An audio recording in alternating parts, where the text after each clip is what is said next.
السلام علیکم everyone, moving to Tasmania series episode number 6. اور اس ایپیسوڈ میں ہم آپ کو ایک سکسیس اسٹوری شیئر کریں گے. آپ لوگوں کے کنسرنز ہوتے ہیں، کویشچنز ہوتے ہیں کہ ٹزمینیا میں PR کا کیا پاتھ وے ہے. ہم نے سوچا کہ آپ کو پریکٹیکل ایگزامپل دکھائیں. میرے ساتھ اس وقت اسد ہیں. اسد، تھینک یو سو مچ آپ کے وقت کا. تھینک یو سو مچ. ان سے ہم پوچھیں گے کہ ان کی ٹزمینیا کی جرنی کیسی رہی، کتنا ٹائم لگا، اور کس طرح یہ ڈیٹا انالسٹ ہیں، ٹیلسٹرا کے اندر کام کرتے ہیں یہ، اور موسٹلی یہ ورک فرام ہوم کرتے ہیں. اور یہ بھی ان سے پوچھیں گے آج کے زمانے میں بڑا آپ کو پتہ ہے ٹیک کمپنیز پریفر کرتی ہیں کہ ان کے لوگ جو ہیں وہ گھر سے کام کریں، لیکن یہ ہے کہ پوچھتے ہیں ان سے کہ ان کی کیا اسٹوری ہے، اور جو تمام لوگ ٹزمینیا میں موو ہونا چاہتے ہیں اپنی اسٹوری کو لنک کر سکتے ہیں. اسد، سب سے پہلے تو بتائیں اپنے بارے میں کچھ کہ آپ نے کیا اسٹڈی کیا، ٹزمینیا میں آپ کتنے ٹائم سے رہ رہے ہیں، and then we will continue with our conversation. میں اصل میں اب میری فیملی پاکستان سے، لیکن میں پیدا ہوا تھا ساؤتھ افریقہ سے. پھر ساؤتھ افریقہ سے میں ڈائریکٹلی ٹزمینیا آیا ہوں. ٹھیک ہے، تو آپ نے ٹزمینیا ہی کیوں چوز کیا؟ ساؤتھ افریقہ کدھر، ٹزمینیا کدھر؟ اصل میں مجھے بہت شوق تھا نیوزی لینڈ جانے کے لیے، لیکن جب لوگوں سے بات کی تو انہوں نے بولا PR لینے کے لیے ٹزمینیا ڈائریکٹ آؤ، پوائنٹس کا بھی آپ کو بہت ایڈوانٹیج ملتا ہے. اور پھر تو بس کتنا ٹائم پہلے آپ ٹزمینیا آئے تھے اسد؟ میں تقریباً 3.5 سال پہلے ادھر یونیورسٹی آف ٹزمینیا آیا تھا بیچلر آف IT پڑھنے کے لیے. اور پھر اس کے بعد انیشلی میں ماسٹرز پڑھ رہا تھا، لیکن کیونکہ اگر میں ماسٹرز میں گریجویٹ ہو جاتا میں نے اس کو سوئچ کیا بیچلرز میں، اور پھر میں آن شور آیا. یہ کووڈ کا ٹائم تھا جب آپ یہاں پہ آئے تھے؟ ایگزیکٹلی. تو اس ٹائم ٹزمینیا کیسا تھا؟ ٹزمینیا بہت ڈفرینٹ تھا، کوئی تھا نہیں ایکچولی. آپ اسٹریٹس میں جائیں گے تو بالکل خالی تھا. ایسا مجھے پہلے امپریشن ملا تھا ٹزمینیا کا، بہت عجیب سا تھا. میں سمجھ رہا تھا کہ آسٹریلیا بہت کراؤڈڈ ہے، بہت لائولی جگہ ہے، لیکن ٹزمینیا ہوبارٹ اسپیشلی بالکل خالی تھا. کسی اسٹیج پہ آپ نے سوچا کہ آپ دوبارہ واپس ساؤتھ افریقہ چلے جائیں؟ یس، بہت زیادہ. ایک اسٹوڈنٹ کے لیے بہت زیادہ فرسٹریٹنگ ہو جاتا ہے جب آپ کو کوئی دوسرے اسٹوڈنٹ نظر نہیں آتے، اور آپ بہت فرسٹریٹ ہو جاتے ہو. آپ سوچتے ہو کہ یار ایک پوائنٹ تھا کہ میں سوچ رہا تھا کہ یار ڈپریشن میں شاید چلے جاؤں، لیکن پھر بہت اچھے دوست ملے اور پھر اس سے نکل گیا میں. دوست میں پوچھوں گا نہیں کہ آپ کے کون سے اچھے دوست ہیں، مجھے تھوڑا سا آپ پہ ڈاؤٹ ہے آپ کے اچھے دوستوں کے اوپر. لیکن اسد، ابھی آپ کیا کر رہے ہیں، مطلب گریجویٹ آپ کب ہوئے ہیں، اور اس کے بعد آپ کی کیا اسٹوری ہے، تھوڑا سا اس حوالے سے اگر آپ بات کریں. بالکل. تو 1.5 years ago میں گریجویٹ ہوتا ہوں بیچلر آف IT میں یونیورسٹی آف ٹزمینیا سے.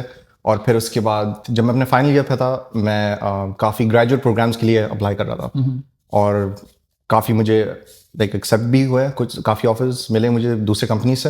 اور پھر مجھے جو سب سے اچھا لگا وہ تھا ٹیلسٹرا کا، تو میں ٹیلسٹرا کا گریجویٹ پروگرام چلے گیا. تو کیا اسد آپ نے صرف گریجویٹ پروگرام کو ٹارگیٹ کیا یا باقی جابس کو بھی اپلائی کرتے، یعنی in IT but apart from graduate program? میں دوسری جابس کو آبویسلی میں ٹارگیٹ کر رہا تھا، لیکن کچھ لوگوں سے میں نے بات کیا تھا، ان سے کنسلٹ کیا تھا. انہوں نے بولا تھا کہ گریجویٹ پروگرامس کافی اچھے ہیں، اسپیشلی جب آپ نئے مارکیٹ میں جا رہے ہیں، کیونکہ آپ کو آسانی سے مل جاتے ہیں. پرائر ایکسپیرینس تھا کوئی آپ کا اس IT کی فیلڈ کے اندر؟ IT میں بالکل بھی کوئی ایکسپیرینس نہیں تھا میرا. کوئی ریلیونٹ ایکسپیرینس بالکل بھی نہیں؟ Nothing. بگ آرگنائزیشن کوئی نہیں؟ کیونکہ لوگوں کا ایک کویشچن ہوتا ہے کہ ہمیں جابس کے لیے یا کمپنیز جب ہمیں ہائر کرتی ہیں تو وہ پوچھتی ہیں کہ بھائی آپ کو 10 سال کا، 5 سال کا، 4 سال کا نہیں چاہیے. ایکچولی گریجویٹ پروگرامس میں جب آپ اپلائی کرتے ہو تو ان کی جاب ڈسکرپشن میں لکھا ہوا ہوتا ہے کہ ان کو کوئی ایکسپیرینس نہیں چاہیے. اور آپ حیران ہوں گے یہ سن کے کہ اگر فرض کرو IT کی جاب ہے تو یہ ریکوائرمنٹ نہیں ہے کہ آپ IT پڑھے ہوئے ہوں اس گریجویٹ پروگرام میں جانے کے لیے. اچھا. آپ فرض کرو بزنس بھی ہو سکتے ہیں، آپ اکاؤنٹنگ میں بھی ہو سکتے ہو. بس اس گریجویٹ پروگرام کے انٹرنس ٹیسٹ ہوتا ہے اور انٹرویوز ہوتے ہیں، اور تقریباً 5 سے 6 اسٹیجز ہوتے ہیں. جب آپ وہ کلیئر کر لیتے ہو تو پھر آپ اس اسکیم میں جا سکتے ہو. یہ کتنے ٹائم کا پروسیس ہوتا ہے ٹوٹل؟ کیونکہ ظاہر سی بات ہے جب لوگوں کے پاس TR ہوتی ہے، فار ایگزامپل 2 years اور 3 years for example depending upon کہ انہوں نے کہاں سے ڈگری کی ہے، تو پھر ان کا اگلا یہ کنسرن ہوتا ہے کہ یار پتہ نہیں کتنا لمبا پروسیس ہو، کیونکہ مجھے ایسا لگتا ہے کہ graduate program takes a lot of time. تو اس میں 2 چیزیں جاننی بہت ضروری ہیں کہ گریجویٹ پروگرامس آپ اپنے فائنل ایئر میں اپلائی کر سکتے ہیں، لیکن اگر آپ نہ بھی کریں اپنے فائنل ایئر میں اپلائی، تو آپ ایک ریسنٹ گریجویٹ ہونے چاہیے ایٹ لیسٹ 2 years کے پیریڈ کے اندر. اوکے. تو آپ اس ٹائم میں اپلائی کر سکتے ہیں. اور پھر جو پورا پروسیس ہے فرسٹ اپلیکیشن سے لے کے فائنل آفر لیٹر تک 2 مہینے کا آپ کا ایک پورا پیریڈ ہے. اسد، لوگوں کو موٹیویٹ کرنے کے لیے مجھے آپ کچھ یہ بتا سکتے ہیں کہ کیا کوئی آپ کو ریجیکشنز بھی آئی جب آپ 100%؟ یس 100%. میں نے تقریباً ٹوٹل 30 اپلیکیشن ڈالی تھی. اس میں گریجویٹ پروگرامس بھی تھے اور ایکچوئل فل جابس جو تھے جو کافی سینئر پوزیشنس کے تھے. اور 30 میں سے مجھے تقریباً 18 ریجیکشن آئے تھے اور 12 ملی. یار آپ کو اتنا برا اسکور نہیں ہے اوور آل زندگی میں بھی. آپ کو ریجیکشنز کا کیا حساب ہے؟ اتنا ہی تقریباً ایوریج یا تو آپ سے زیادہ کون جان سکتا ہے کتنے ریجیکشن ملے؟ کافی زیادہ ہے تقریباً. ایکسیپٹنس ریشو کافی کم ہے, لیکن ظاہری بات ہے یہ تو عوام کا ہی نقصان ہے, ہمارا تو نہیں ہے. اسد یہ بتائیں کہ جو نیو اسٹوڈنٹس ہیں, یعنی جو مین لینڈ سے موو کرنا چاہتے ہیں یا ٹیسمینیا کے اندر جو گریجویٹس ہیں, ان کو بتائیں کہ وہ کون سی اسٹریٹجیز اپنائیں, بیکاز ظاہر سی بات ہے ٹیلسٹرا میں کتنے لوگ ہائر کیے یعنی گریجویٹ پروگرام میں؟ پہلا کویشچن. تو اس ڈویژن میں تو میں ڈیٹا انالسٹ ہوں, اور ڈیٹا اینڈ اے آئی کے گریجویٹ پروگرام میں صرف 20 لوگ یہ تھے, اور تقریباً 8,000 اپلیکیشنز گئے تھے اس کے لیے. وہ 20 لوگ اکراس آسٹریلیا تھے, اکراس آسٹریلیا, وچ مینس کہ آپ کو پھر اسٹینڈ آؤٹ کرنا پڑے گا. 100%. تو یہ کون سی اسٹریٹجیز ہیں جن کے تھرو لڑکے جو ہیں یا نیو اسٹوڈنٹس ہیں, لڑکیاں بھی ہیں فار ایگزامپل, وہ اپنے آپ کو اس لیول پہ پہنچا سکتے ہیں کہ ایٹ لیسٹ وہ فائنل اسٹیج تک جائیں؟ دیکھیں میرے ساتھ جو بھی اپلیکنٹس تھے ان کے جی پی ایس کافی ہائی تھے, 6.5 سے زیادہ تھے. صحیح ہے, ٹھیک ہے. وہ ایک فرسٹ کرائٹیریا میٹ کرتی ہے. نیکسٹ کرائٹیریا یہ کہ جب آپ انٹرویو میں جاتے ہو, انٹرویو میں کوئی ٹیکنیکل کویشچنز نہیں ہوتے, وہ یہ دیکھنا چاہتے ہیں کہ آپ دوسرے لوگوں سے کیسے ڈیل کرتے ہیں. اس کے اوپر آپ کے ایکسٹرا کریکولر ایکٹیویٹیز کیا ہیں, جیسے اگر فرسٹ آپ اسپورٹس کھیلتے ہو اس کے بارے میں پوچھیں گے, آپ کا بیک گراؤنڈ پوچھیں گے کہ آپ آسٹریلیا کیوں آئے, یا آپ ایکسٹرا کیا کرتے ہو. میرے ساتھ بھی یہ ہوا, میں تقریباً 30 انٹرویوز دیے مجھے, اور ایگزیکٹلی وہی ہوا. میں جب بھی بات کرتا تھا تو وہ مور انٹرسٹڈ تھے کہ ساؤتھ افریقہ کیسا تھا, یا پھر وہ یہ انٹرسٹڈ تھے کہ میں کرکٹ کھیلتا ہوں یا پھر میں ہاکی کھیلتا ہوں, جو بھی اس کے بارے میں وہ انٹرسٹڈ تھے. ٹیکنیکل چیزیں ہوتی تھیں شروع میں 1-2 سوال, لیکن جو بلک آف کویشچنس تھے وہ یہ تھے کہ آپ اور کیا کر سکتے ہو. تو یعنی ان کا بیسکلی یہ پرپز ہوتا ہے کہ یہ بندہ ٹیم میں کتنی آسانی سے فٹ ان ہو سکتا ہے, مطلب یہ نہیں کہ ان کو اسکل سیٹ ظاہر سی بات ہے چیزوں کو سکھا دیتے ہیں. بالکل. تو کیا آپ کی اس کے بعد ان کی کوئی ٹریننگ کا بھی فیز تھا آپ کا, یعنی once you got into the company اس کے بعد کچھ تھا ایسا؟ تو جو گریجویٹ پروگرام ہوتا ہے وہ اصل میں میجورٹی ہوتا ہے 3 ایئرس کا, ٹیلسٹرا کا ہوتا ہے 14 منتھس کا. وہ جو 3 ایئرس کا یا 14 منتھس کا پیریڈ ہوتا ہے اس میں آپ صرف ٹریننگ کرتے ہو. اب وہ ایکسپیکٹ نہیں کرتے کہ آپ ہر چیز آپ کو کچھ آتا ہے. وہ یہ بھی نہیں ایکسپیکٹ, فرض کرو آپ نے یونیورسٹی میں آئی ٹی پڑھا ہوا ہے, ضروری نہیں ہے کہ آپ کچھ آئی ٹی ریلیٹڈ کچھ کرو فرسٹ 6 منتھس کے لیے. فرسٹ 6 منتھس کے لیے آپ بس یہ سمجھو گے کہ بزنس کیسے چلتا ہے, آپ ڈے ٹو ڈے آپریشنس کیا ہے, آپ لوگوں سے بات کیسے کرتے ہو, آپ ای میلس کیسے لکھتے ہو, ایسی چیزیں ہوتی ہیں.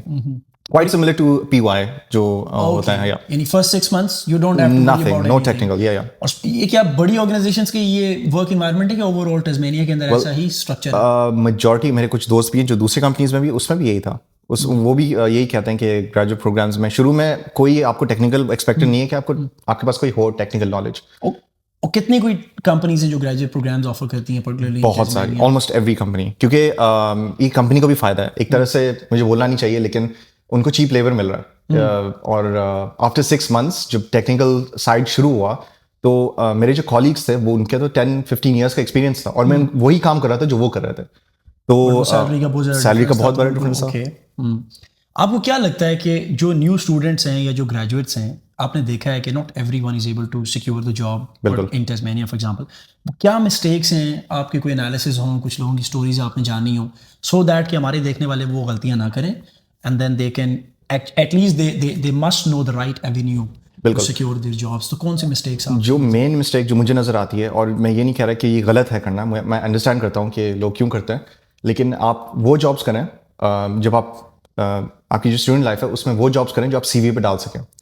اگر فرض کرو, میں یہ نہیں کہہ رہا یہ بری چیز ہے نہیں, مجھے لائک آئی انڈرسٹینڈ کہ آپ کو ایکسپینسز پورے کرنے پڑتے ہیں, لیکن کچھ جابس آپ سی وی پہ نہیں ڈال سکتے ہیں, lot of the casual jobs آپ نہیں ڈال سکتے بالکل بھی.